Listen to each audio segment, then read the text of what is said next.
Good morning, good afternoon, and thank you for joining this second session of the SIWI Seminar, Still Breaking Silos Across Sectors and Boundaries.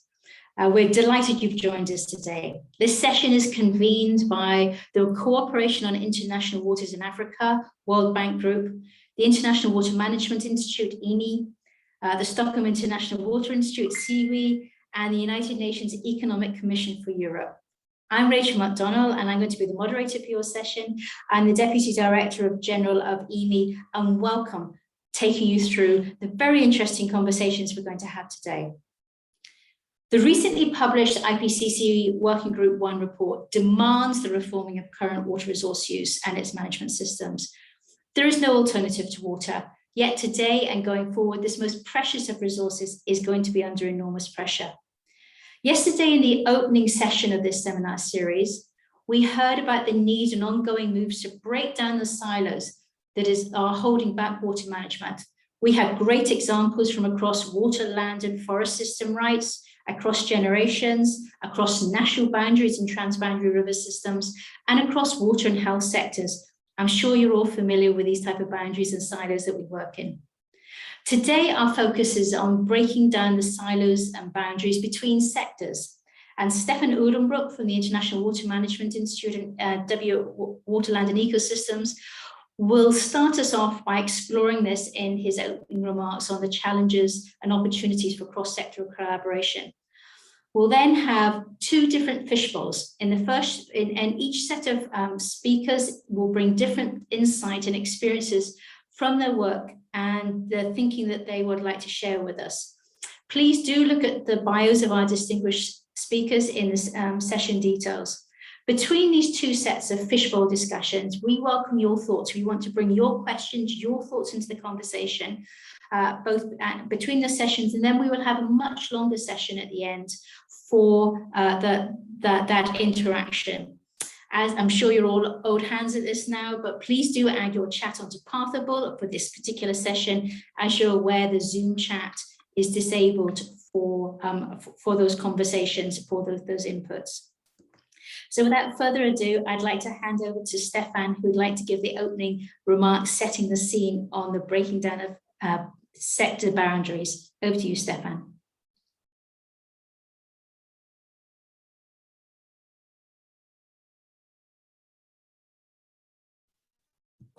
Your screen is up now, Stefan. It's looking great.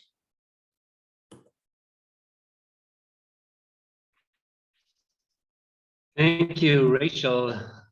Colleagues, ladies and gentlemen, friends of the water sector and beyond, let me start with a few opening remarks to this breaking the silos session. Today, yes, my name is Stefan Udenbroek, and Rachel already reviewed the program. And what I want to say in these opening remarks is just a few things and why it is so important to break the silos, what is needed, and what can we do to actually get there. First is today in this second session of the seminar series, we will look at the cross-sectoral collaboration. So it's breaking the silos between sectors. And in water management, we often talk about the integrated water resource management, or IWRM, as a mantra. You know, for the last 20, 25 years, we have been very busy with that. And that is very important. And we are, in many cases, not that far in implementing that process. On the other hand, if we want to break silos, we have to see water and all the other natural resources in a broader system, and that's what is sometimes introduced as a nexus approach. And what I would like to discuss on this figure here, it's about water, but at the same time, it is about connecting to the energy sector, food sector, and ecosystems. Often forgotten. People sometimes only mention the WEF sector, which I understand the reasons for it, but we should include ecosystems in that important triangle, and it's a bit more difficult to draw. I need a moment to make a better figure for this one day. And we do that with the objective for optimizing and increasing sustainability and resilience for the economies and the people, including the health, the social systems that connect to that. This approach, this so-called nexus approach, is following a truly integrated approach. So it's about understanding the different systems and also looking at the interlinkages between the systems. So arguably it goes beyond the nexus. The nexus goes beyond the IWRM. I'm not saying IWRM is not relevant anymore, but IWRM is water centric. So it's about in an integrated way manage our water resources. And then yes, we need information from energy sector, food, tourism, ecosystems, etc. But if we want to really break the silos, we also need to understand that an integrated energy management also needs water input. So it's about much more an equal footing approach where we try to integrate between the sectors in an equal way. So therefore, it goes beyond IWRM if we want to really break silos. That is complicated. That is complicated for many reasons, including because we have to deal with many stakeholders, many actors in that system. IWRM is already complicated, but if we want to do that in a more equal way between all the involved sectors, then it doesn't make it easier.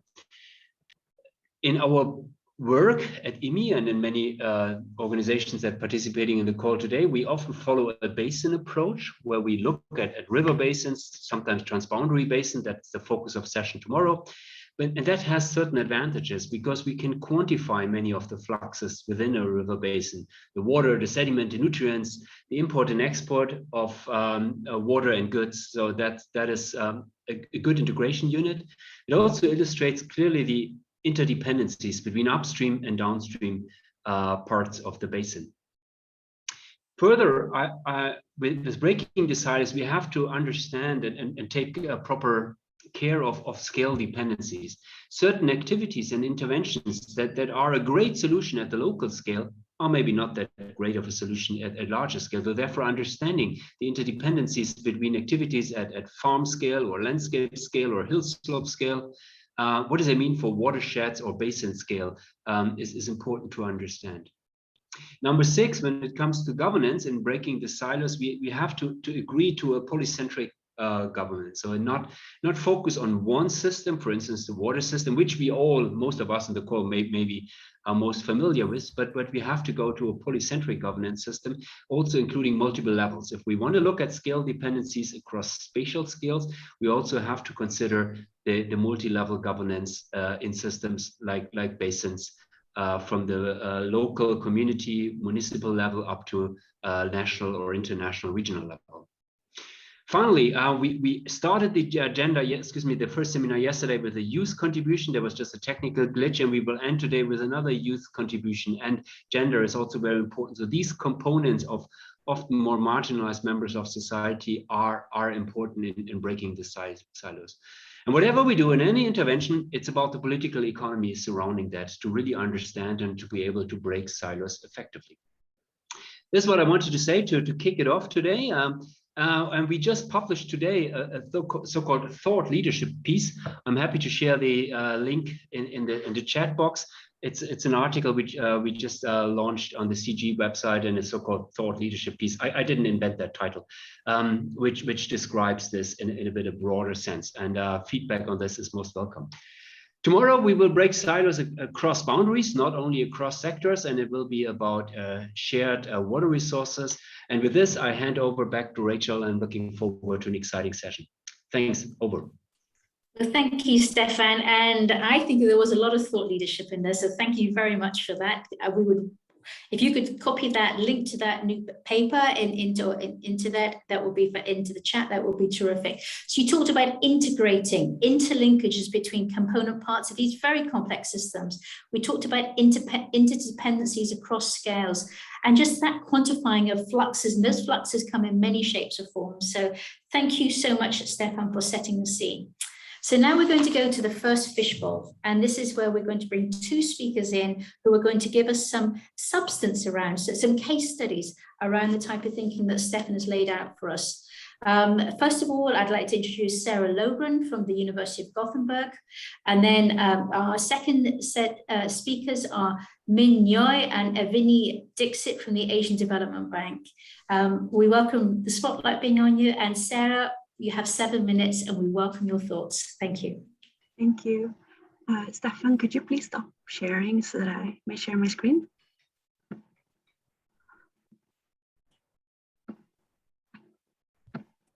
I don't share anymore.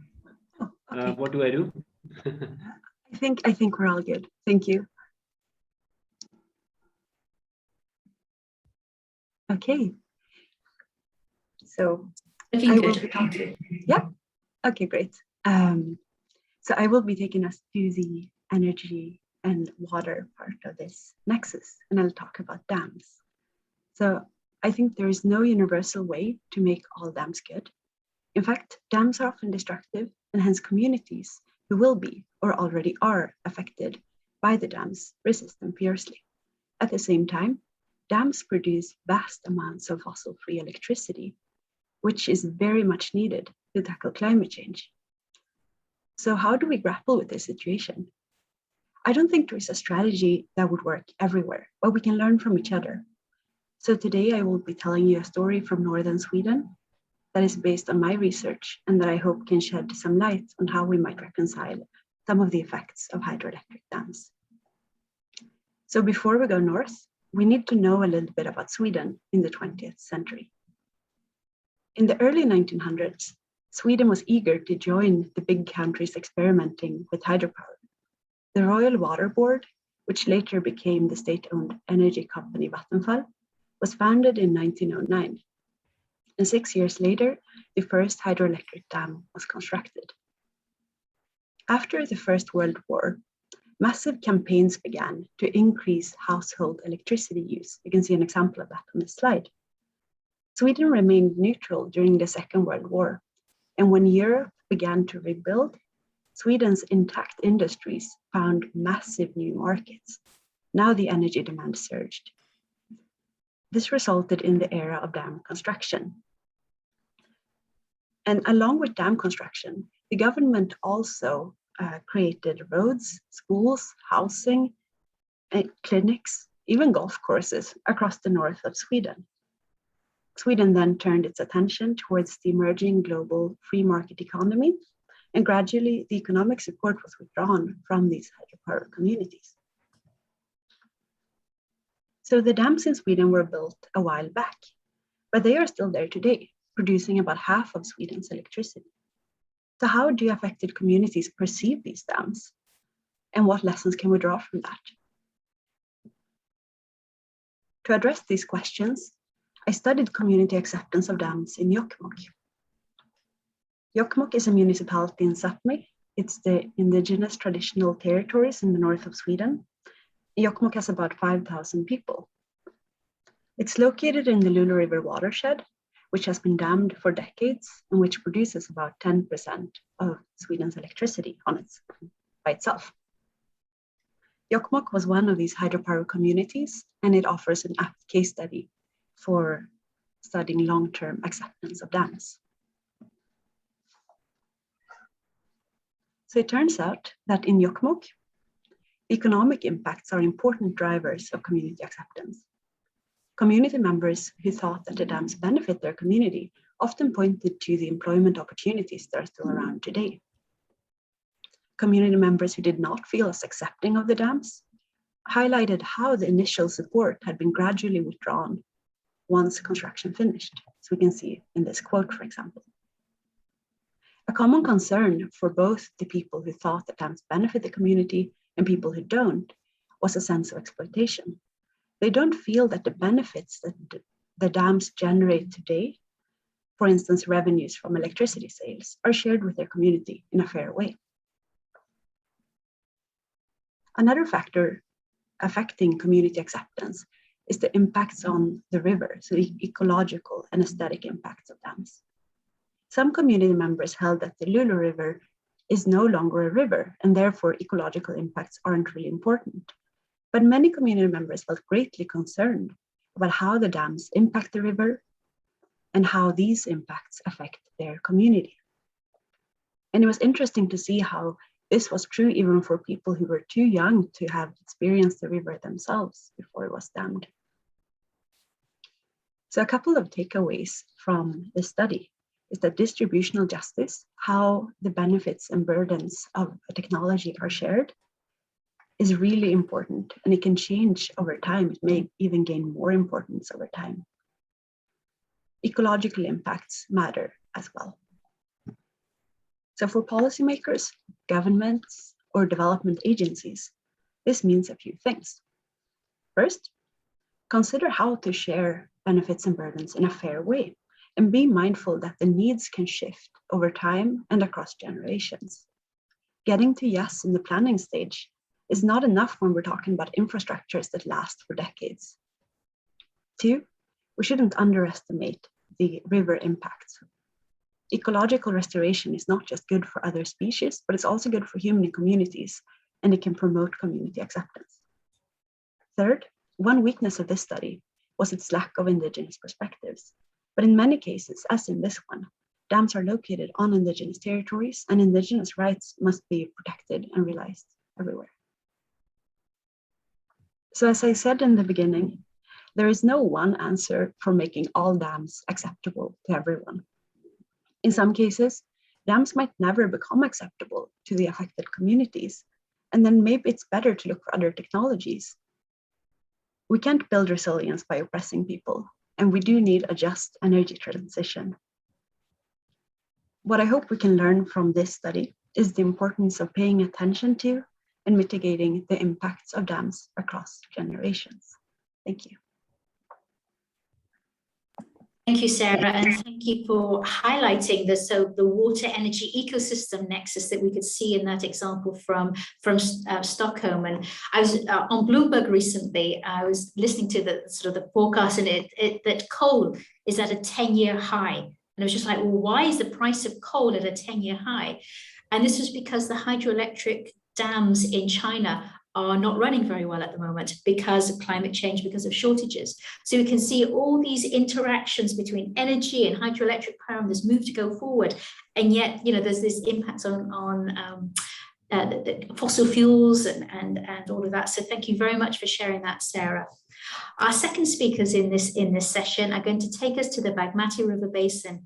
Min and Navini, we welcome your thoughts.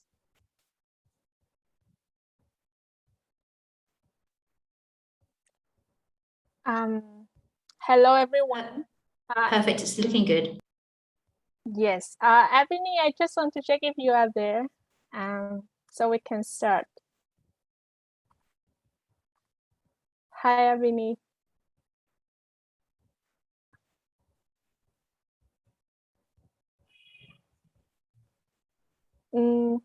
Abini, just want to check if you are. Can you?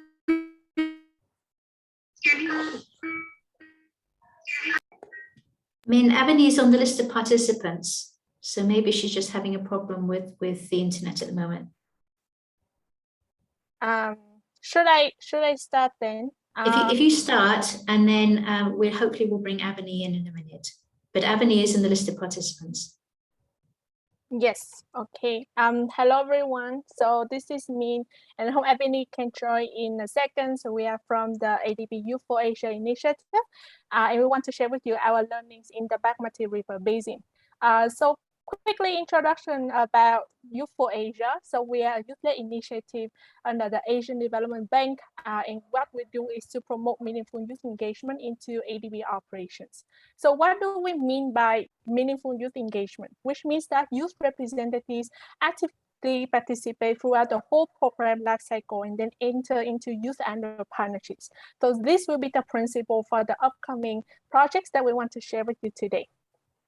So Ebony, I hope you are there because Ebony can help you to learn a little bit more about the projects.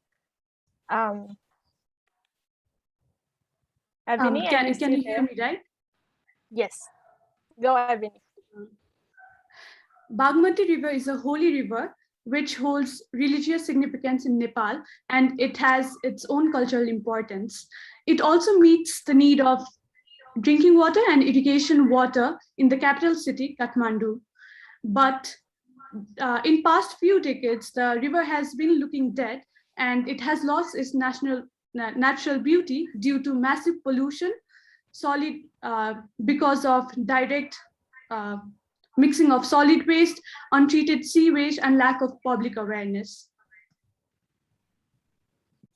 Yes, so that's why since 2013, ADB has been working with the Nepal government for the Bagmati River Basin Improvement Project with the goal to improve the river health and flood management. And as you can see, one of the very important output is how we can establish system and capacity for integrated and participatory river basin management. At Youth for Asia, we believe that youth are the assets that can bring positive change in the community with their new ideas, solutions, and resilient behavior. Kathmandu, with 52.9% of youth population, the highest population in the country, was the best place for the project. So how did the project happen? So the project had two interventions: the intensive 6-week training programs focusing on SDG and FRIA practices, and the 90-minute volunteers lesson. What we aim to do is how we can build sustainable and climate change resilient behaviors and FRIA lifestyle of young people.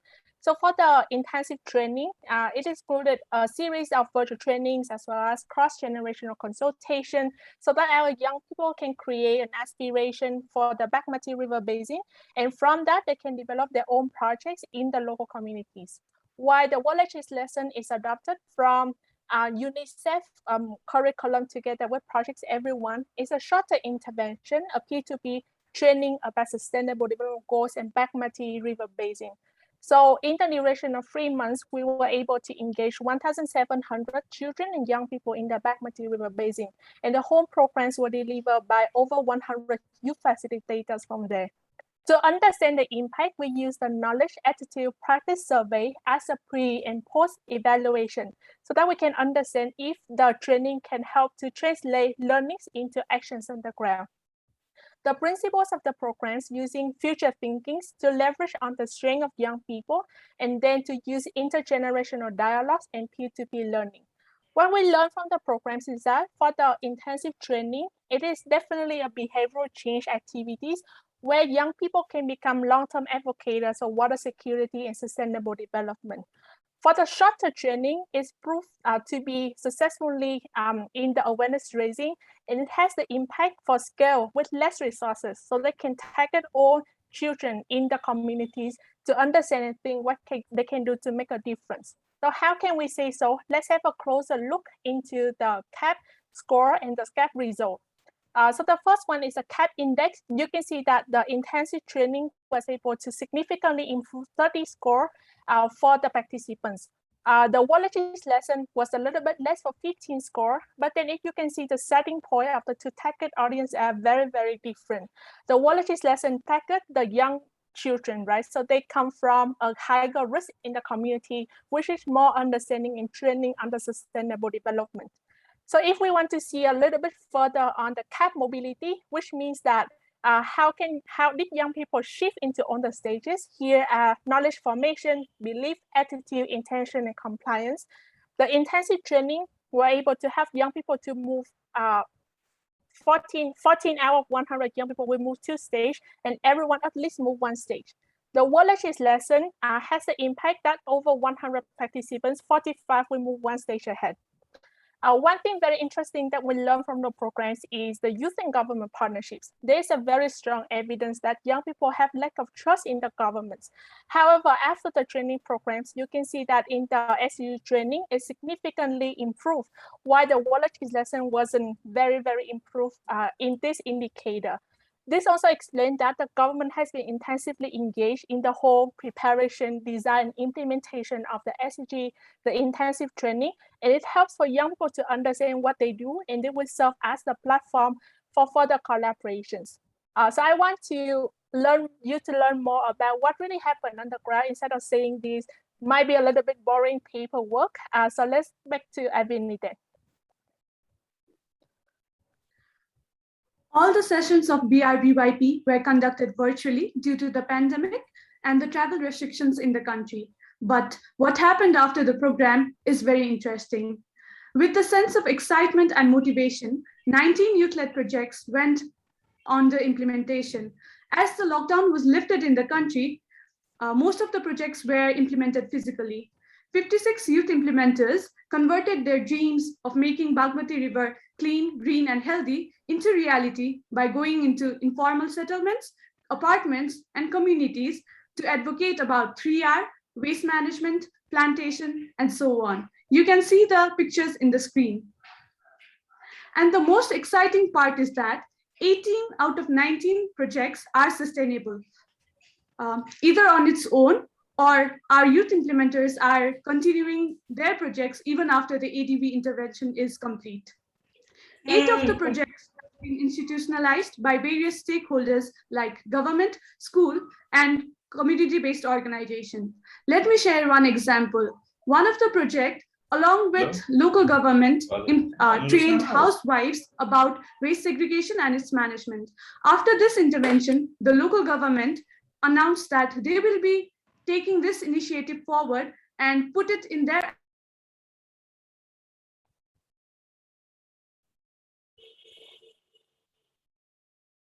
Avini, we've lost your sound. Avini, yourself. Avini, you've muted yourself. Avini? Let me finish that. So the example that Avini was sharing with us is that after the programs, the government announced that they understand and the importance of waste segregation in the communities, and they agreed to take it forward into future programs of the work, which was very exciting for us because we see that even small youth-led intervention can actually encourage and motivate governments and other stakeholders to actually take actions in sustainable development, right? One last sentence I want to share with everyone that I think a lot of people here will always say that young people are the future of the world. But to be honest, from our perspective, I don't think young people are just the future, right? Like we are the presence of the community, especially in Asia Pacific, where 60% of the population is under the age of 30.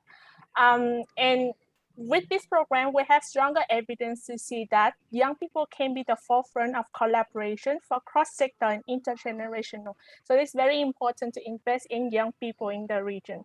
Thank you so much for your attention and hope you enjoy the session. Thank you very much.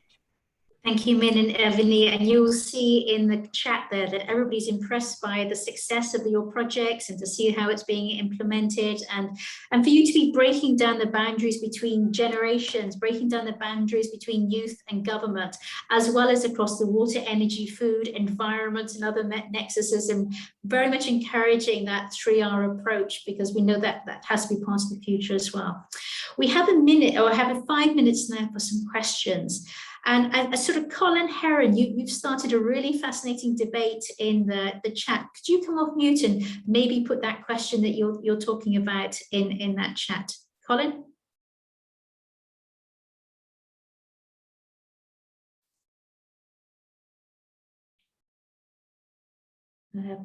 Perhaps that will come off in a minute. So Colin's microphone isn't working. So he is asking about, surely water, energy, food, environment nexus, it's just IWRM, whereas there's lots of debate going on there. I'd love to ask our panelists, Stefan in particular, could you come in and perhaps talk to that conversation, and then we'll ask Sarah, Avini, and Min to also reply.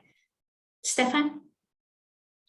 Yeah, no, thanks, Colin. This is a great comment, and yes, it is about how we implement it. It's just in terms of terminology. If you go to the energy sector, say, well, my objective is to optimize the management of water resources. They say, oh, that's good, and maybe I can help you. But if they realize it's not about water only, it's about understanding the different systems and their interlinkages. And as much as we optimize water management, we also optimize at the same time energy systems or health or whatever is at play in a given example. So I think it's a part of communication, and it's not the same old in just new words. It's kind of an attitude and a kind of this polycentric approach. I think we agreed on this in the chat. I think that's one comment I would like to add. Thank you, Stefan. Sarah, Avini, or Min, we welcome your thoughts on that. Is it integrated water resources management? Is that a framework that's good enough already, or do we need to think beyond that water-centric view and maybe come at it from electricity or energy or food systems, and that's how we can solve some of those water issues? Sarah? Yes, I think I haven't worked very much with IWRM, so I don't have a very strong opinion either way, but I think like the comment in the chat was kind of going towards there's often a kind of gap between the ideal world of the framework and then how it looks in the reality and how it's implemented. And I think that's where we have a lot of work to do and a lot of silos that are in the way. Thank you, Sarah. Min or Ebony?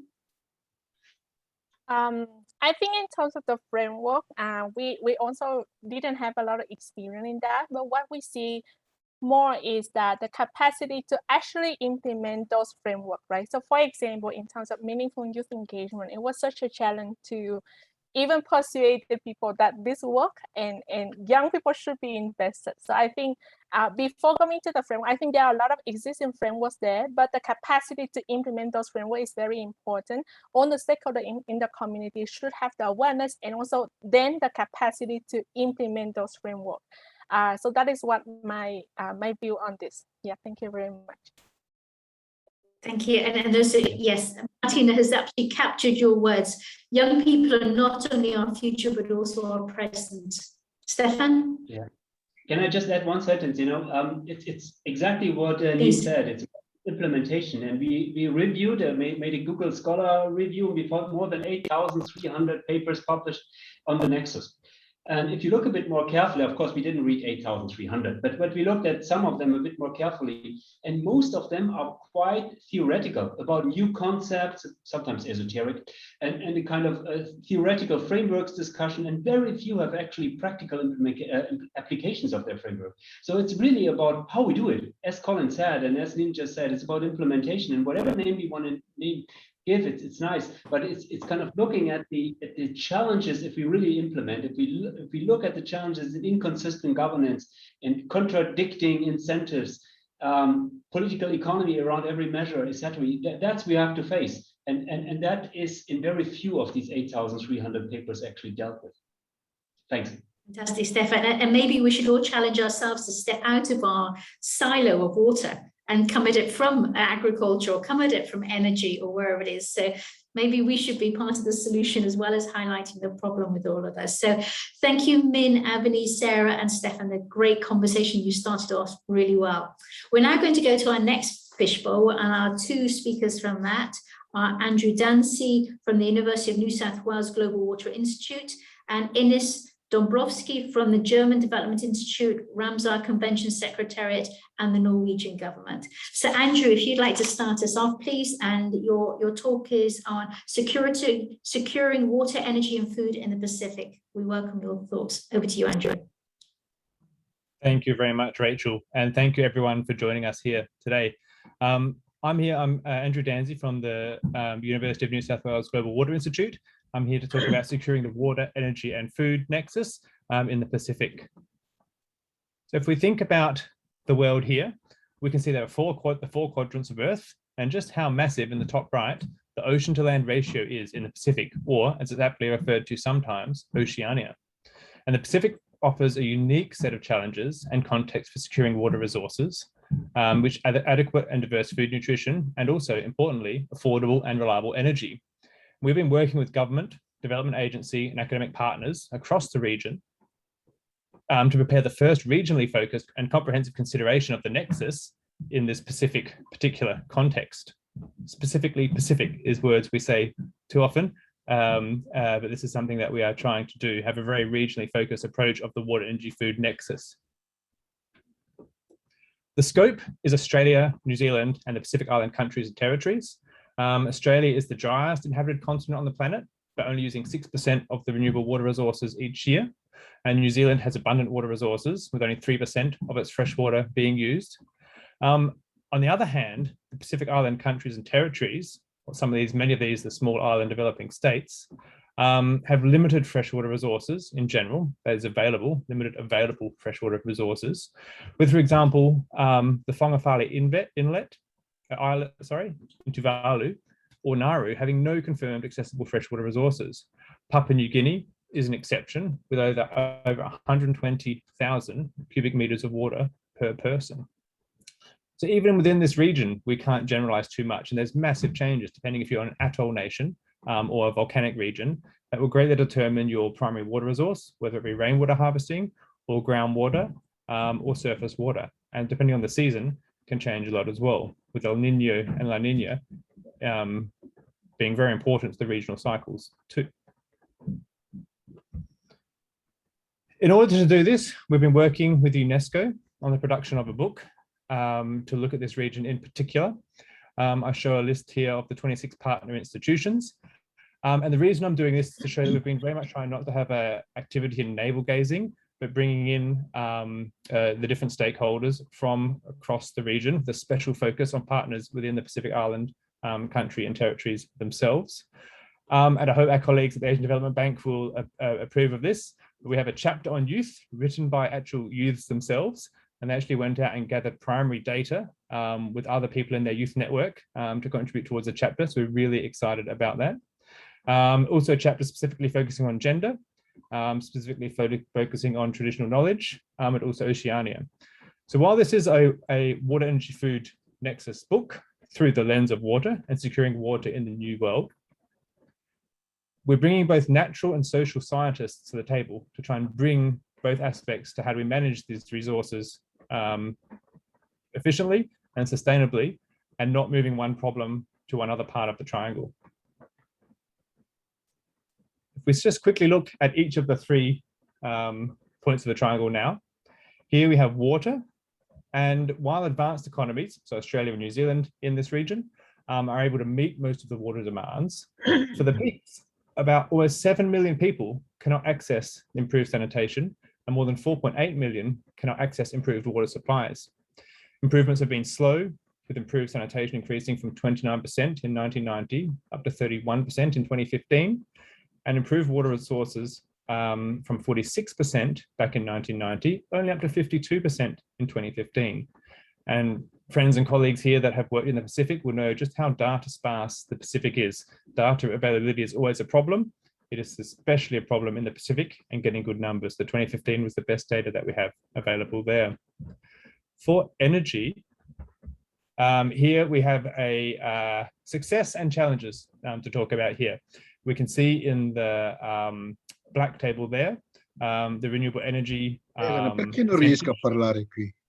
as a percentage of generation. And here, all the PICs, most of the PICs have impressive targets for renewable energy generation, and major progress has been made and should be applauded. And it should be applauded by many other countries, especially Australia, where I'm from, who's very much a laggard in this progress towards addressing our carbon emissions. But two problems exist, and we can see in the green table on the right, that most countries are behind in the renewable energy installation rates, which are needed to meet their 2030 targets, and increased energy demand to satisfy the growing urban population is seeing the fossil fuel imports maintained as the main energy source. And that's what we can see here in the table on the right, the green table there.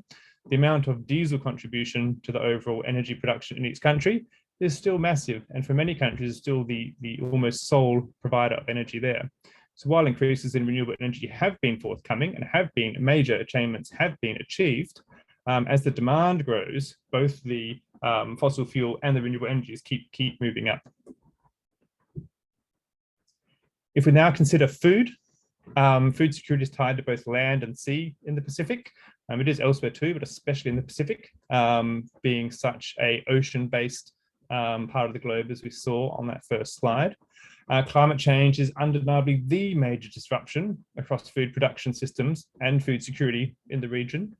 The increasing levels of poverty and the burden of malnutrition are hindering both food security and compounded by the high cost of importing food over such vast distances and the abundance of nutritionally poor processed foods that travel well. With all that space that we have to get between in this part of the world, shipping takes a long time. Storms and damage to coastal infrastructure affect when food and other things can be offloaded, and the cost of this is much higher than if you're transporting food in more land-based parts of the globe. And traditions and cultures throughout the Pacific are different, and it's important to note this, with different reliance on food types and traditional land use and ownership approaches. And lastly, I've mentioned already, the tyranny of distance, the transport costs and the disruption due to coastal infrastructure damage. And damage is getting more frequent and more severe with the increase in sea level rise and the increase in the frequency and severity of major cyclonic events. So here, to secure the water, energy and food in the Pacific, a nexus approach is something that is very applicable. With the progress that is needed to be made, as we saw, especially with regarding SDG 6, taking a nexus approach means we can move towards the different SDG targets in a unified approach and not move the problem from one sector to another sector. So the nexus approach in the Pacific is especially exciting in that regard. And the Pacific is facing more than its fair share of climate change related pressures, especially more than its fair share based on its emissions per capita or total emissions overall. Again, excluding Australia there, we're the bad guys. And sustainably and working towards a green economy has to become the new normal. The UNESCO Biosphere Reserves can play a crucial role in this. As I mentioned, this book is being undertaken in partnership between UNESCO and the UNSW Global Water Institute with the help of all of our partners. And a science-based focus on achieving the SDGs, bringing in both social and natural science expertise. The last slide I'd like to show you here is that the Pacific offers a unique geographical challenges, but also unique opportunities to increase the progress towards SDG targets through a proactive integration of water, energy, and food sectors, and build climate resilience and lessons on how to do this for other parts of the world. Thank you very much. I'd like to thank the audience, SIWI as our hosts, and most importantly, the authors of the book that we saw, those 26 institutions, and also my co-editors here, Dr. Aliway and Dr. Boa. Thank you very much. Thank you, Andrew. That was a fantastic overview of obviously a substantial piece of work that we're all going to be looking forward to studying, and linking across SDGs 2, 6, and 7. And you also highlighted the challenges within the region, across geographies, across culture, and how climate change is acting as a catalyst that is very much ensuring and forcing governments sometimes to adopt that water, energy, food nexus. So thank you very much for that insight. Our last speaker is Ines Dombrowski from the German Development Institute. Ines, we're looking forward to your thoughts. Thank you.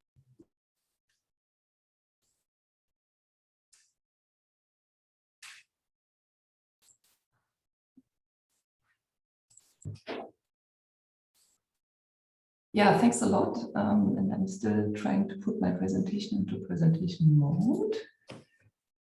And I think I have to reverse this. Is it correct now? Yes, it's looking great. Thank you, Ines. We're looking forward to going to Jordan. Okay, thanks a lot. And thanks for the opportunity to present. And just to say, my only affiliation is German Development Institute. I had asked to correct that, but somehow it hasn't worked out, it seems. So this is a paper that brings us to Jordan and looking into competition for groundwater, taking a case study of Azraq. And that, yeah, so as you know, in many countries worldwide, groundwater resources are increasingly overexploited. So that's really a structural issue, and that's also worsened by climate change. So we looked into one particular case study, namely the Azraq oasis in eastern Jordan, in order to understand how domestic, agricultural, and environmental users compete for shrinking water resources there. So far, no comprehensive analysis of the intersectoral competition for that area has been presented in literature.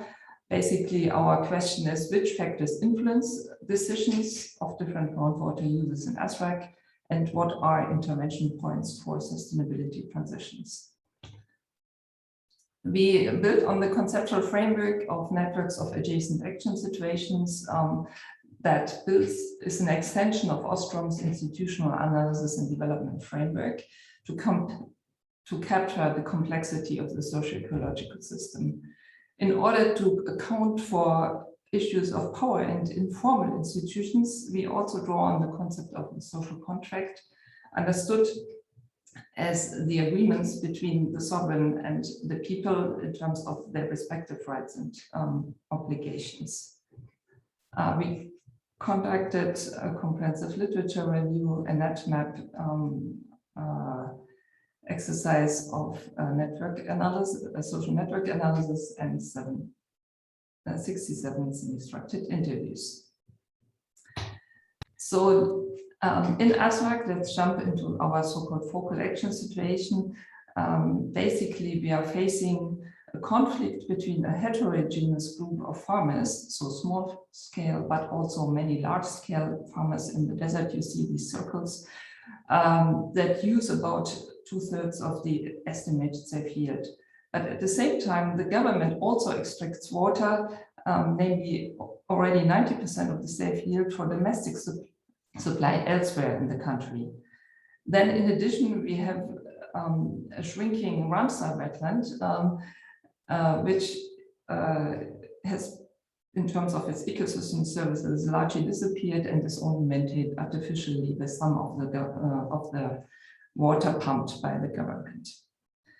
So how do we explain this situation? And here we have come up with our network of adjacent action situations. And due to time reasons, I can obviously not go into all of this, but I will only mention the most important points.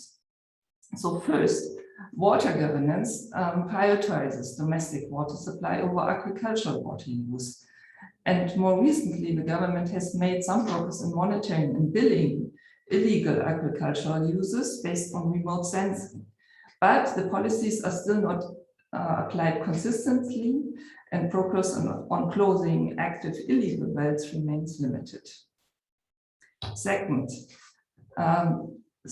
cross-sectoral coordination overall is fairly weak, and in agricultural, land and energy governance, we can identify perverse incentives that stimulate groundwater abstraction further. Third, the monarchy's constitutional provisions result in a quick turnover of cabinets and hence short planning cycles. And fourth, most importantly, a social contract is in place where the legitimacy and the stability of the Jordanian monarchy is achieved by providing influential groups with rents and privileges, including water, and of doing each other favors, the so-called concept of wasta. These concepts, these informal institutions basically are the main reason for the lack of enforcement of the formal rules. So for instance, farmers organize themselves in marches in front of the Ministry of Water and Irrigation and stay until they get concessions, for instance, on their relatively high water bills for illegal uses. So basically, we started off our journey by thinking that it's really a problem of siloed policymaking, and we see problems there. But overall, we found that informal institutions are the more important factor for understanding the race to the bottom in Azraq. We argue that our systems approach allows for the identification of a range of intervention points, some more sensitive and also more effective than others. So you can think, of course, of action at operational choice, such as increasing efficiency of irrigation, which might be relatively easy to implement, but which will not fundamentally solve the problem here, given that 90% of the water is already, the renewable water is used for domestic supplies. Actions at collective choice level, both enforcing the existing legislation and improving cross-sectoral coordination, are more promising, but face opposition from informal structures. We argue that basically constitutional choice changes, such as a societal discourse on sustainable water use, could fundamentally target the allocation conflict, but are highly sensitive and unlikely. So the question is Azraq simply not too big to fail?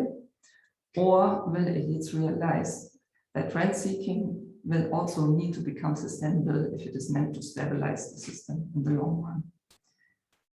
Certainly some of our interview partners were not so optimistic. One Azraqi mentioned, Azraq means blue, but the future is brown. And with that, I thank you for your attention. Thank you, Ines, and that was really important. You gave such insight on political economy, which is something Stefan flagged right at the very beginning, and the whole social contract and its links to stability, security. We know that Azraq was, this is an area where many refugees were hosted following the difficulties in Syria and Iraq. So even just managing population flows and their ever-increasing water demand and food demand, the growing of food there really does raise some important questions. We have time for one question, and Hannah, I think in the chat you've talked about the intersectoral cooperation, the Water Convention, but perhaps you could come off mute and just share a little bit about that, and maybe we could take that to Ines and Andrew in this.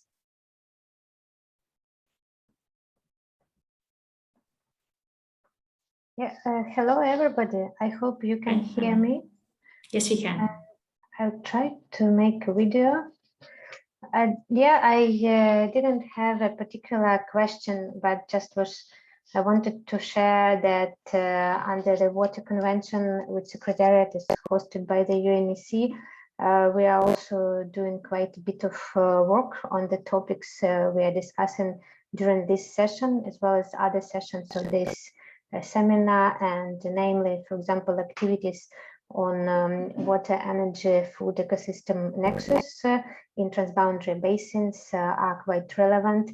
And I shared the link. If you are interested, please have a look and reach out to us. We would be happy to provide more information. And also related to climate change, actually, the Water Convention has been supporting countries and basins for more than 15 years in cooperation on climate change adaptation in transboundary basins on the global level, and also in some pilot basins. So there is a link for this in the chat. And one more tool, which is the protocol on water and health. Actually, there is a program area on increasing resilience on water and sanitation under the protocol. So I also posted the link. Maybe it can be relevant and interesting to the colleagues and participants of this seminar. Thank you a lot. Thank you. Thank you, Hannah. That was really useful. It's great to see that the UN has a framing that we can use. So probably the question I'd like to ask Ines is, Fasilda, Nabil, would you like to ask your question? Hi, yes, I'm sorry. My name is Fazilda, and I'm representing the International Water Management Institute in Lahore. Mine is sort of a housekeeping question. I see that the chat is disabled. Is that something deliberate? Because you mentioned that the links are in the chat, but the chat for me at least is disabled. The chat in Zoom is disabled, but it's very active in Pathable. So have a look on the Pathable site and have a look at that. No, we welcome you being there. So we're unfortunately running out of time. So thank you, Ines and Andrew, for that insight and sharing quite different geographies and the complex situations that we find this water, energy, food nexus in. So I'd like to pass to Anna Devesa, who is our youth representative in this session. And over to you, Anna, to give your last thoughts and to finish out the session. Thank you. Thank you very much, Rachel. Let me turn on my camera here and share my slides.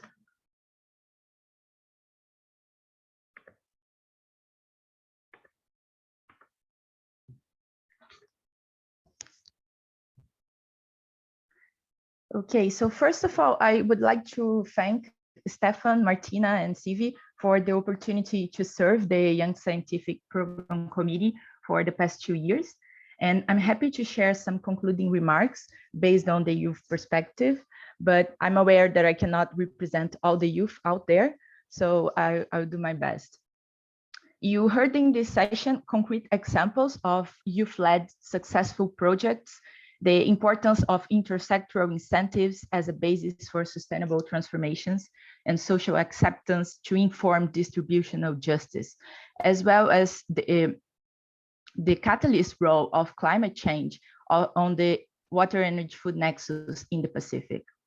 Such different places, but still challenges that resonate a lot with the reality in my country, Brazil.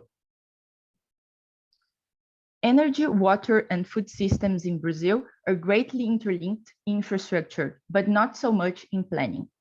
In areas where agriculture is blooming, such as the São Francisco Basin in the semi-arid, the power sector still plans as if the impact of climate change is not yet affecting the demands of other users. There are state-of-the-art integrated models available, but still operational silos and slow adaptation. I was born in Rio in the year of the Earth Summit, and I've learned about climate change since primary school. Science is clear, and yet we are receiving code red for humanity from the IPCC.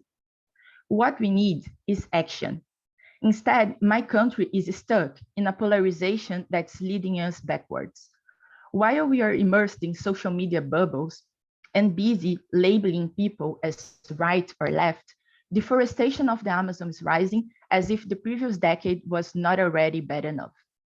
What about the human right to a healthy environment and the rights of the children that will face an extreme climate for life?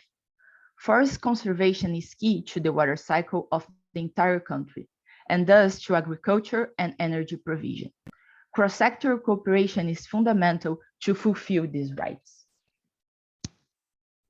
I've experienced youth-led initiatives that failed due to the lack of vision of youth as priority. In Brazil, like Min was saying, youth is still seen as the future, and seniority and history count more than hard work and innovative thinking. But there is hope, I have to say. I've also experienced leadership that went beyond organizational silos to empower youth. The challenges of opening a bank account to receive a sponsorship or accessing languages and soft skills education have been met because of leaders who dared to trust young adults who had no name in the water sector, but had what it takes to promote science and entrepreneurship. The result you can see, for instance, by the anniversary of 5 years of the Stockholm Junior Water Prize in Brazil, that is celebrated this year. An idea that has been replicated across the country and has raised representativeness in international forums, such as the UNESCO Youth Forum. From my international experiences, I saw barriers that were meant to protect, but in fact hindered innovation. For instance, I coached a 15-year-old girl who is developing an AI model to promote flood early warning based on the detection of water levels from traffic cameras images. Her project couldn't be fully accelerated because she was too young. But the international arenas are not yet for everyone. There is still the financial barrier. The development sector and international organizations still mainly rely on unpaid internships for young professionals. When a cheap rent in a city like Geneva costs more than 2 minimum wages from the home country, how do we expect to have diversity over privileged people? I've talked about many different topics, but the key message that I want to leave to government officials, hiring managers, senior colleagues, and anyone watching this presentation is that youth can navigate this era like no one. My generation is eager to make change beyond social media. Do not be afraid to take risks. Dare to give opportunities to youth, and let's break silos together. Thank you very much, and we welcome you for our last session tomorrow at 1 p.m. Thank you.